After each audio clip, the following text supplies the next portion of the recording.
My name is Rye. Never worked in fashion or footwear. Never had the same job twice, but I've lived a lot of life, lifelong learner. And the best advice I ever got is that it's better to know how to learn than to know. I was born in the desert, got kicked out of school, traveled the world, walked tens of thousands of miles on road and off in my sneakers. And I always wanted to design my own, but never took my shot. From 17 to 34, I lived and worked in 9 cities.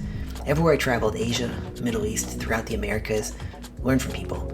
I spent part of my 20s in Cairo where I worked as a photojournalist, exposed daily to gender and racial inequality, social injustice, environmental degradation. And one day my publisher sent me to live with a Zeppelin. For over a century, they've collected and sorted waste with pet pigs who help them break down materials. This is during the height of the H1N1 swine flu hysteria, and despite 0 reported cases, the government slaughtered 400,000 pigs. So I decided to leave Egypt, and I picked up a copy of Wired magazine at the airport. This guy Bree on the cover holding a 3D printer. He founded MakerBot with a vision to democratize manufacturing. So I moved to Brooklyn and hustled my way in, and eventually he made me his head of education. And he taught me it's never too late to start creating. I'd drawn as a child, but after a few bad report cards, my teachers and parents steered me away. When I picked it back up, I was transformed. And one day Jordan Peele posted one of my drawings and then DM'd me asking if he could license it for a book he made for cast and crew. Cut to now, where I got married. Now we have a daughter together. And we're thinking, how are we going to leave this planet better than we found it? You know, my generation talks a lot about sustainability, but we also consume and discard more than any other generation. Love Patagonia, but hate that they don't make shoes. Actually, it's good they don't, because when they did, they were ugly. Love Allbirds, but they don't make shoes I want to hike in. Where's the street shoe that I can take to the trail? The trail shoe that I can wear in the city?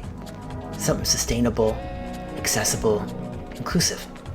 I was looking for a rugged, waterproof material that's animal and planet friendly, and I found these farmers in Mexico who invented a method to transform cacti into a soft but durable leather alternative. They just debuted that first collection in Milan. It's not toxic, doesn't use a lot of water, it's biodegradable, and it's 100% vegan. And what if you wrapped it up in upcycled mesh bags? You get green, this color rarely seen in cities, and orange, rarely seen in nature. The contrast makes for this intentional, iconic colorway. It's got this low-key street vibe, ready for all conditions. It's a hiking shoe that you city in. There's a street shoe that you hike in. It's versatile. It's one shoe for many experiences. And it's for people like my friends who live outside the current sphere of outdoor marketing. They're not getting our AI catalogs, but they're totally into spending more time outdoors.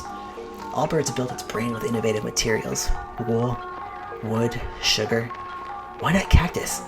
Introducing the Cactus Hiker. To me, this masterclass is the perfect storm of reasons to finally step up and take my shot, because it's never too late to learn, and never too late to create something new.